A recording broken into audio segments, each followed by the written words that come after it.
Congress party पीढ़ी परिवर्तन की ओर आगे बढ़ रही है। राष्ट्रीय अध्यक्ष के तौर पर एक बार फिर गांधी परिवार के वारिस राहुल गांधी को कमान सौंपे जाने की अटकलें तेज हैं। इस बीच प्रदेश कांग्रेस में बदलाव की शुरुआत भी हो गई है। ऑनलाइन हुए मतदान में युवा नेता डॉक्टर विक्रांत भूरिया यूथ कांग्रेस के अध्यक्ष चुने गए हैं। वे पूर्व प्रदेश अध्यक्ष और पूर्व केंद्रीय मंत्री कांतिलाल भूरिया के पुत्र हैं। पिछले विधानसभा चुनाव में भी कांग्रेस ने उन्हें झाबुआ से टिकट दिया था, लेकिन वे बीजेपी के जीएस डामोर से चुनाव हार गए थे। बाद में जीएस डामोर के सांसद बनने पर यह सीट खाली हो गई, लेकिन पार्टी ने एक बार फिर भूरिया परिवार को ही टिकट दिया। उपचुनाव में कांतिलाल भूरिया विधायक चुने गए। इसके अलावा भी कई सीटें ऐसी हैं जहां कांग्रेस के दिग्गजों ने अपनी विरासत अपने बेटों के हवाले कर दी है। अब कांग्रेस में युवाओं के हाथों कमान सौंपने को लेकर बीजेपी तंज कसने से नहीं चूक रही है। वंशवाद से कांग्रेस हट ही नहीं सकती है।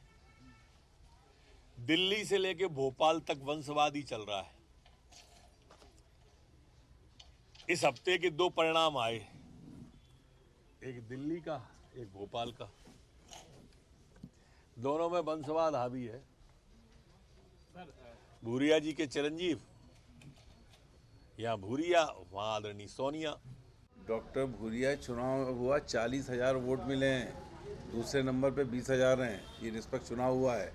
ये बीजेपी जैसा नहीं है कि वहाँ से जो नागपुर से आ गया, जो आरएसएस ने कह दिया वही सब कुछ हो जाता है। वहाँ यहाँ कांग्रेस में हर चीज़ के चुनाव हो रहे हैं और कांग्रेस के अध्यक्ष के भी चुनाव होंगे। राजनीति में वंशवाद कांग्रेस में ही फल फूल रहा हो ऐसा भी नहीं है।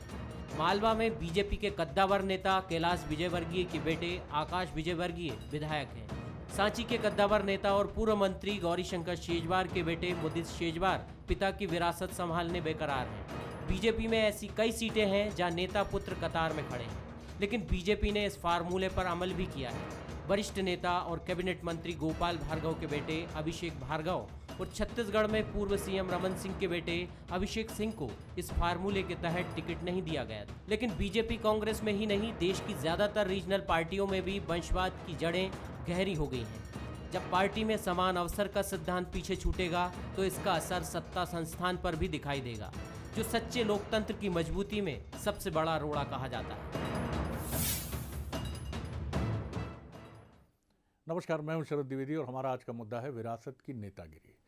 ये सवाल बहुत पुराना है और मैं ये भी कहूँगा, बेहिचक कहूँगा कि ये भी एक बहुत बड़ा प्रश्न हमेशा खड़ा होता है कि अगर कोई योग्य है और वो परंपरा से भी आता है तो क्या उसको वंचित किया जाना चाहिए? ये भी एक बड़ा सवाल है।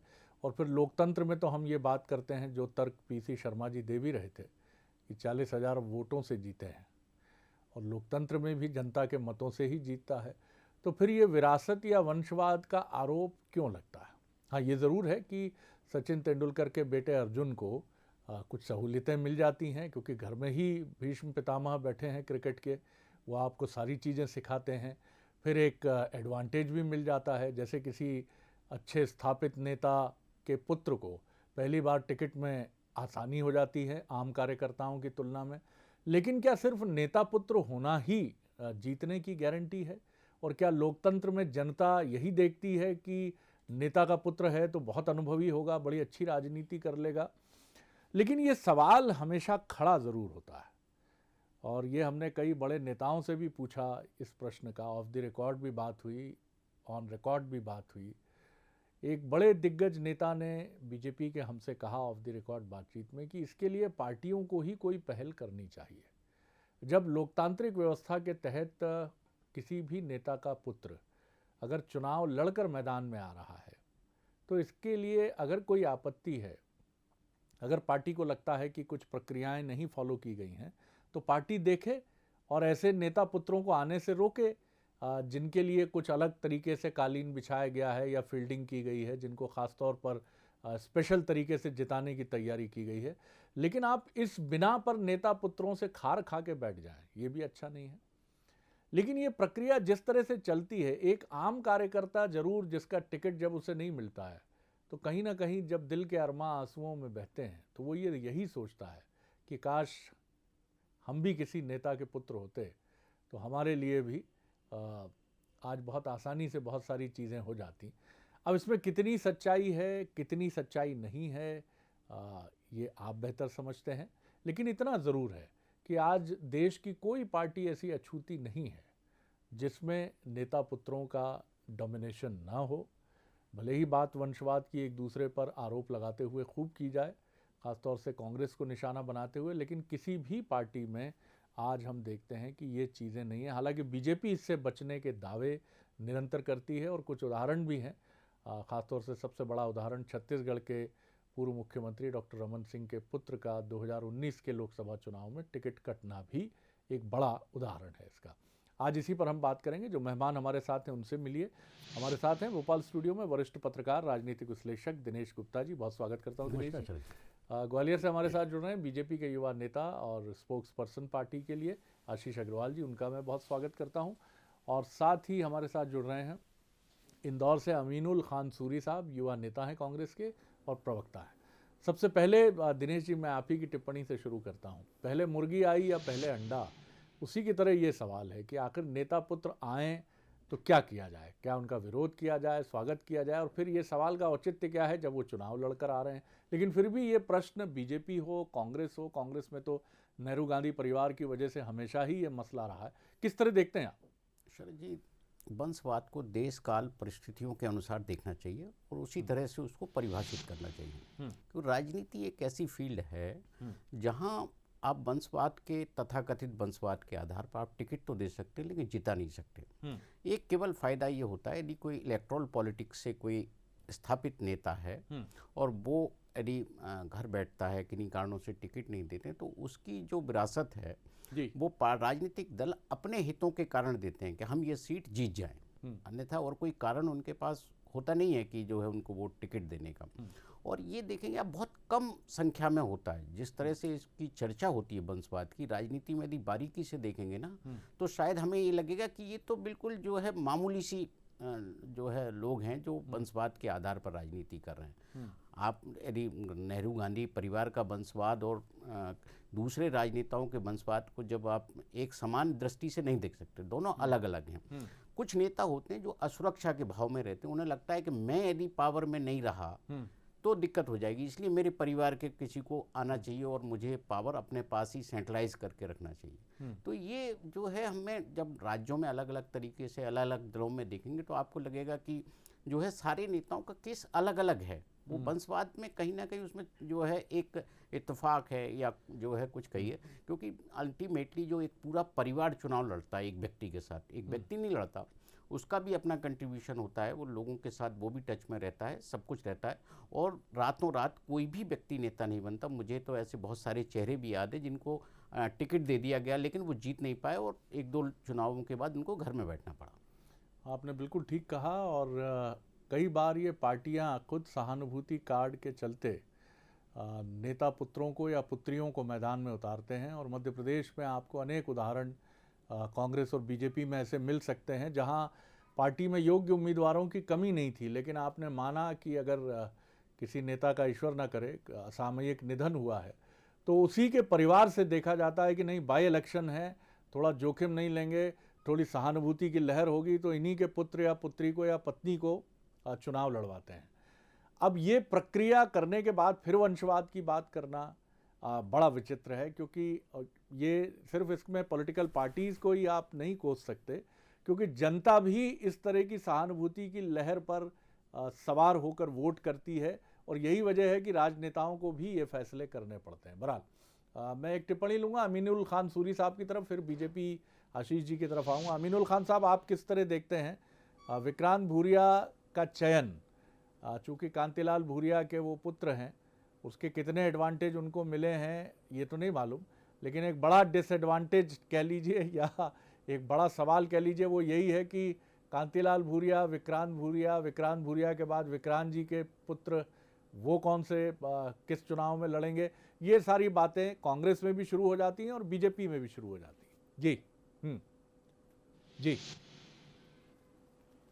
देखिए शरद जी, एक बहुत अच्छा उदाहरण देना चाहता हूं मैं। राजनीति में अगर किसी आप राजनीतिक परिवार से आते हैं तो उसके फायदे तो निश्चित तौर पे मिलते हैं, पर उसके साथ में कई तकलीफें भी सामने आती हैं। अभिषेक बच्चन बहुत अच्छे एक्टर हैं, पर क्योंकि वो अमिताभ बच्चन के पुत्र हैं तो उन्हें इंडस्ट्री में बहुत सारी तकलीफों से गुजरना पड़ता है, एक कंपैरिजन लेवल भी सामने आ जाता है। रही बात जहां तक विक्रांत भूरिया जी की, विक्रांत भूरिया जी जमीन से उठे, पहले जूनियर डॉक्टर एसोसिएशन के अध्यक्ष रहे एमजीएम मेडिकल कॉलेज में, उसके बाद रतलाम जिला युवा कांग्रेस के अध्यक्ष रहे, फिर वो विधानसभा का पार्टी ने टिकट दिया, चुनाव लड़े।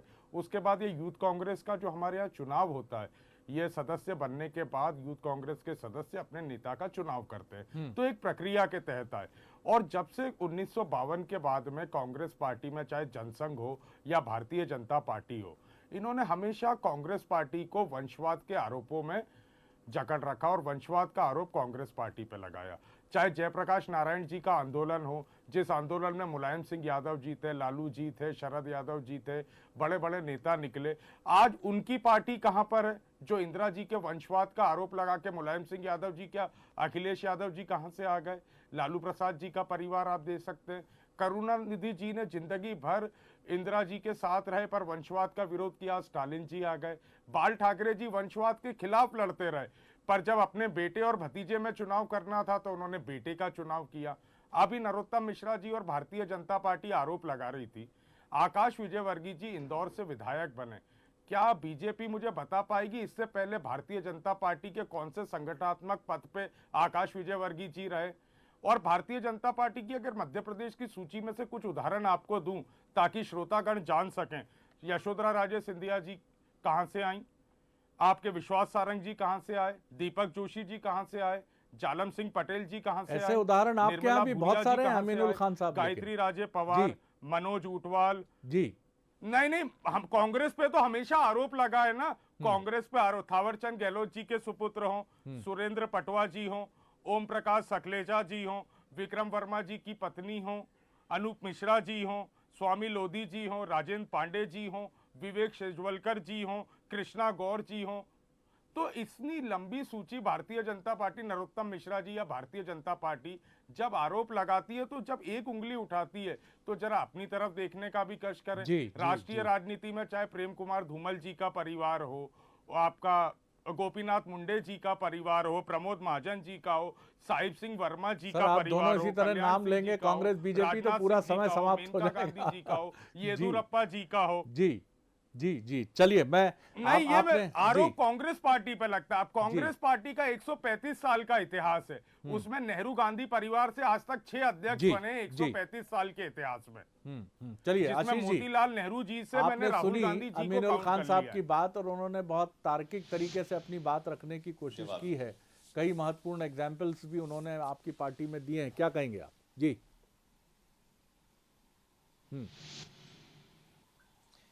देखिए, सबसे पहले तो मैं आपको और आपके चैनल को बधाई देता हूं, बड़े ही प्रासंगिक विषय पे आज की चर्चा है, क्योंकि ये जो 2 पहाड़ कांग्रेस में खोदे गए तो उनके बाद चुईया ही निकली, मध्य प्रदेश में विक्रांत निकले और वहां पे राहुल गांधी निकले।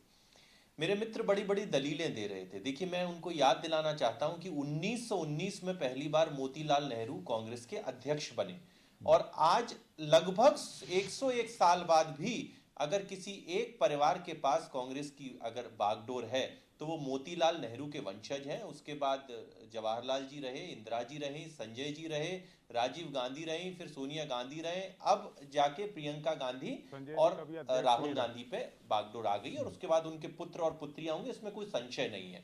भारतीय जनता पार्टी जब से बनी है आज तक हमारा कोई अध्यक्ष किसी एक परिवार का रहा हो तो अनीमुल खान सूरी जी बताएं। पॉइंट नंबर 1, वंशवाद को अगर हमें समझना है तो कुछ इस तरह से समझना चाहिए कि एक डॉक्टर का बेटा डॉक्टर नहीं बन सकता लोकतंत्र में, ये तो नहीं है। हाँ, वो अपने पिता की डिग्री पे नहीं बन सकता डॉक्टर, ये जरूर है। उसको दोबारा से परीक्षा पास करनी होगी, एमबीबीएस की परीक्षा उत्तीर्ण करनी होगी, तब जाके वो डॉक्टरी करे। मुझे बताएं, कांग्रेस के यहां से जितने भी नाम निकल के आते हैं, उन्होंने संगठन में क्या किया, उन्होंने क्या रणनीति उठाई, ये मुझे अनीमुल खान सूरी जी बताएं। दूसरा विषय, आज भारतीय जनता पार्टी का ही नेतृत्व है जो खुलकर राष्ट्रीय स्तर पर वंशवाद का विरोध करता है, क्या सोनिया गांधी जी ये हिम्मत रखती हैं कि वो वंशवाद के लिए कोई सवाल उठाएं? क्योंकि वो तो खुद वंशवाद से घिरे हुए दल हैं। तीसरी बात, जिस संगठन में वंशवाद का जहर अंदर तक हो गया हो, वो दूसरों पे उंगली ना उठाए। भारतीय जनता पार्टी में जो नेता अपने पुत्र को स्थापित करना चाहता है, वो इसलिए नहीं कर सकता कि वो उसके वंश से निकला हुआ है, अपितु इसलिए करता है कि उसके पुत्र ने वो सारे काम किए होते जो एक आम कार्यकर्ता ने किए होते, और उसके बाद वो इलेक्टोरल पॉलिटिक्स में जाके अपने आप को स्थापित करता है, और उसके बाद भी अमीरुल बना खान रहे साहब या कुछ नहीं कहना रहे, चाह रहे हैं, ये आशीष जी संगठन सुन लेते तय हैं, करता फिर है। मैं आपकी तरफ अंत आऊंगा। में जी बात यह है अमीरुल कि खान साहब।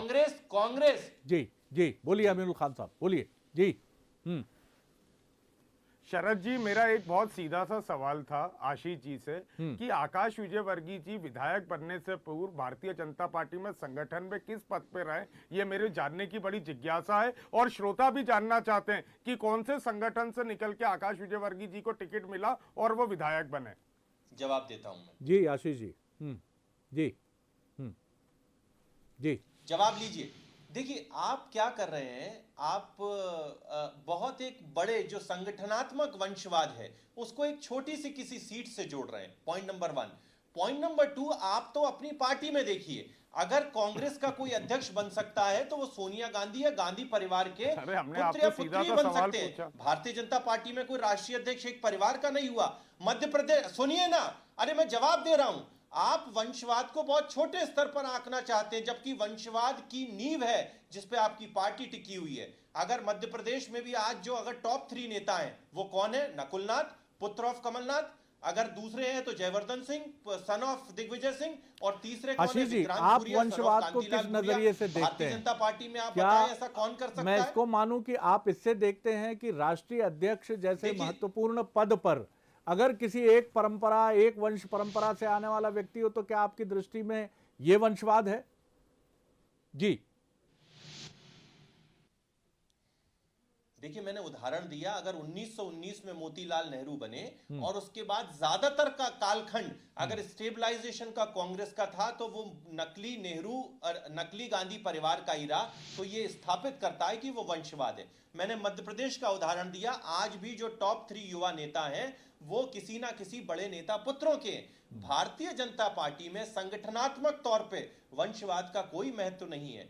कोई भी संगठन में पद, चाहे प्रदेश अध्यक्ष हो चाहे जिला अध्यक्ष हो, किसी कार्यकर्ता को इसलिए नहीं मिल सकता कि वो किसी नेता का पुत्र है। तो बात यह है कि यहाँ पे संगठन कार्यकर्ता आधारित है, विचारधारा आधारित संगठन है, और वो संगठन वंशवाद आधारित संगठन है।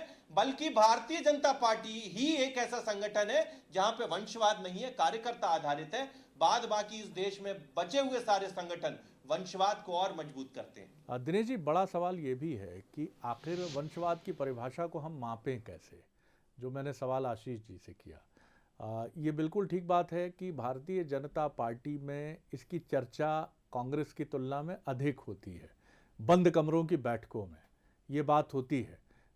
ये माना भी गया था कि 2014 के इलेक्शन में इसकी बड़ी चर्चा रही थी कि भारतीय जनता पार्टी चुनाव समिति की बैठक में एक दिग्गज नेता पुत्र के नाम पर प्रधानमंत्री कैंडिडेट के उस समय जो उम्मीदवार थे मोदी साहब, नरेंद्र मोदी जी, उन्होंने आपत्ति ली थी और माना यह भी गया था कि उन्होंने उस व्यक्ति से भी बातचीत की थी जिसने इसके पहले चुनाव लड़ा था। संघ की दृष्टि भी रहती है कि कौन कहाँ से किस तरह से एंट्री ले रहा है।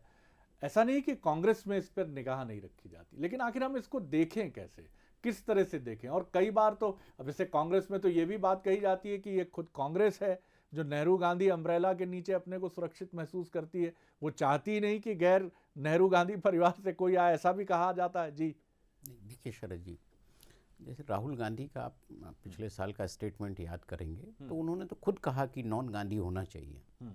अब ये कांग्रेस ही नहीं मान रहे हैं तो अब वो जो है उनके सामने तो एक अपॉर्चुनिटी है कि वो उसका उपयोग करके कोई लीडर तैयार करें। लेकिन कांग्रेस के नेताओं की समस्या है कि वो किसी दूसरे को नेता स्वीकार करते नहीं हैं, जो खुद हैं वही अपने आप को मानते हैं। देखिए, जो डेफिनेशन मैंने कहा ना कि हर स्तर पर अलग अलग होती है।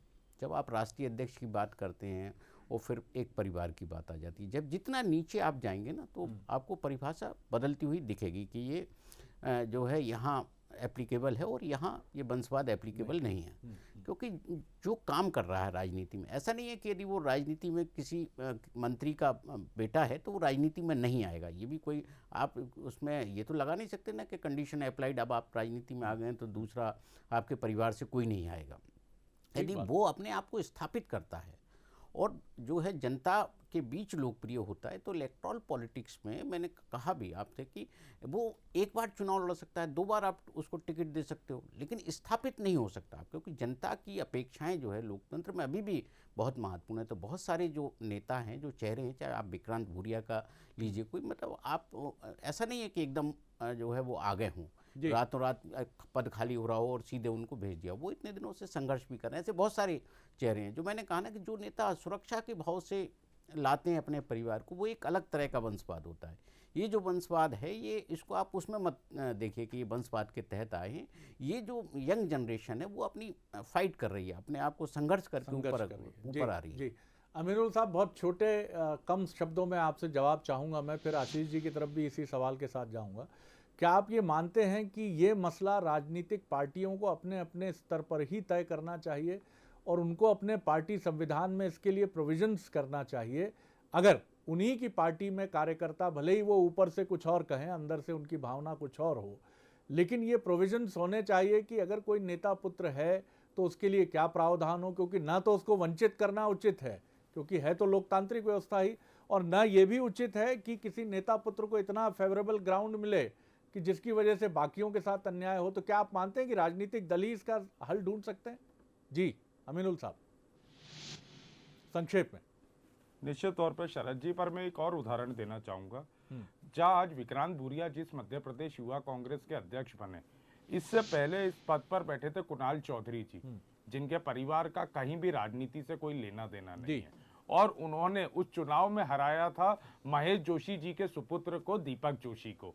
तो राहुल गांधी जी जो हमारे नेता हैं, जो युवा कांग्रेस और एनएसयूआई में चुनाव लेके आए, ये कितना बड़ा उदाहरण है कि कुणाल चौधरी एक गैर राजनीतिक परिवार से आके महेश जोशी के सुपुत्र को चुनाव हराते हैं। और यहाँ पे आप देखिए कि ये चुनाव लाने का कारण क्या था, ताकि कुणाल चौधरी जैसे लोग, हम जैसे लोग निकल के, हम भी युवा कांग्रेस की देन है ना, हमारे परिवार से कोई था, तो ये राहुल गांधी जी ने सिस्टम बनाया जिससे अच्छे से अच्छे लोग निकल के आए। तो कांग्रेस पार्टी में तो इस चीज को लेकर सुधार नियमित रूप से जारी है। और भारतीय जनता पार्टी जो कांग्रेस पे आरोप लगाती है, मैंने इतने उदाहरण देके यही सिद्ध करना चाहा कि आप जिंदगी भर राजनीति कांग्रेस के वंशवाद के विरोध में करते रहे, और आखिर में आप क्या कर रहे हैं ये जनता के सामने। आशीष जी, यही सवाल आपसे है जो मैंने अमीनुल खान साहब से किया। जी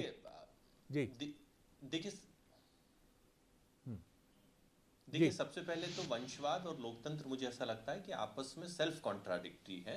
तो लोकतंत्र में वंशवाद का कोई स्थान नहीं होना चाहिए। वंशवाद में उसको कहता हूं कि जब आप बाय डिफॉल्ट आप उत्तराधिकारी होंगे, जैसे अगर मुलायम सिंह जी हैं तो उनका उत्तराधिकारी कौन? अखिलेश यादव। लालू प्रसाद यादव हैं तो उनके उत्तराधिकारी कौन? उनके पुत्र। सोनिया गांधी के उत्तराधिकारी कौन? राहुल गांधी। भारतीय जनता पार्टी में वो नीति नहीं है, क्योंकि भारतीय जनता पार्टी एक कार्यकर्ता आधारित संगठन है, और कहीं पर भी लेश मात्र के अगर हमारे यहाँ लक्षण आते दिखते हैं तो वरिष्ठ नेतृत्व इस बात की पूरी चिंता करता है कि एक बूथ लेवल का कार्यकर्ता, जिसको अमित शाह जी के नाम से आज जाना जाता है, वो हमारी पार्टी का अध्यक्ष है और आज गृह मंत्री है। नरेंद्र मोदी जी भी एक बूथ लेवल के कार्यकर्ता थे, छोटे से कार्यकर्ता उठकर आए। तो ऐसे अनोखे उदाहरण भारतीय जनता पार्टी में मिलते हैं। इसके अलावा जितने और दल हैं वो सब वंशवाद से ग्रसित हैं और इससे कभी नहीं दूर हो पाएंगे। ये एक डिबेट है जो हमेशा चलेगी, लेकिन बड़ा सवाल ये भी है कि क्या वंशवाद की मुहर लगने के बाद ही व्यक्ति सफल होता है? ये एक बड़ा सवाल है। क्या राहुल गांधी सिर्फ इसीलिए सफल होंगे कि वो उस नेहरू गांधी परिवार से हैं जिसने देश को 2 बड़े चेहरे दिए, जवाहरलाल नेहरू और इंदिरा गांधी, लेकिन खुद राहुल गांधी अब अपनी राजनीतिक जीवन में संघर्ष कर रहे हैं। पेले के पुत्र का नाम फुटबॉल में मैंने तो नहीं सुना, शायद खेलते हों फुटबॉल। माराडोना के पुत्र का नाम भी मैं नहीं जानता कि वो भी फुटबॉल में बहुत आगे बढ़े हों। अमिताभ बच्चन के पुत्र का जिक्र अमीनुल खान साहब ने किया। शत्रुघ्न सिन्हा के पुत्र शायद अभी संघर्ष कर रहे हैं। आप दुनिया भर के और देश में भी अगर आप देख लें, कुछ अपवादों को आप छोड़ दें तो आप यही पाएंगे कि किसी मकबूल और लोकप्रिय मुख्यमंत्री का बेटा अगर राजनीति में आया भी तो या तो मुख्यमंत्री नहीं बना और या फिर मुख्यमंत्री बना तो उतना पॉपुलर नहीं हुआ। प्रधानमंत्री के लिए भी यही बात है, राष्ट्रपति के लिए भी यही बात है, क्रिकेटर के लिए भी यही बात है, फिल्म स्टार के लिए भी यही बात है। तो फिर वंशवाद की बात खड़ी कहाँ से होती है? मुझे लगता है प्रकृति ने इसीलिए एक बड़ा लेवल प्लेइंग ग्राउंड तैयार किया है कि वंशवाद की बैसाखी का सहारा अगर आप लेते भी हैं तो कभी ना कभी आकर तो आपकी गाड़ी एक ऐसे प्लेटफॉर्म पर आकर फंसी जाती है जहाँ से ना आपकी गाड़ी आगे सरकती है न पीछे जाती है। तो बेहतर तो यही है कि प्रतिभा ही वो सबसे बड़ी चीज़ है, और इतिहास भी ये बताता है कि प्रतिभा ही आगे बढ़ाती है। वंशवाद के सहारे आपका आगे बढ़ना बहुत मुश्किल है। तो बड़ी दिलचस्प बहस है साहब, और हमेशा जारी रही है, जारी रहेगी। बहुत धन्यवाद आशीष जी, धन्यवाद अमीनुल खान साहब, और धन्यवाद दिनेश जी। बने रहिए बंसल न्यूज़ पर। नमस्कार।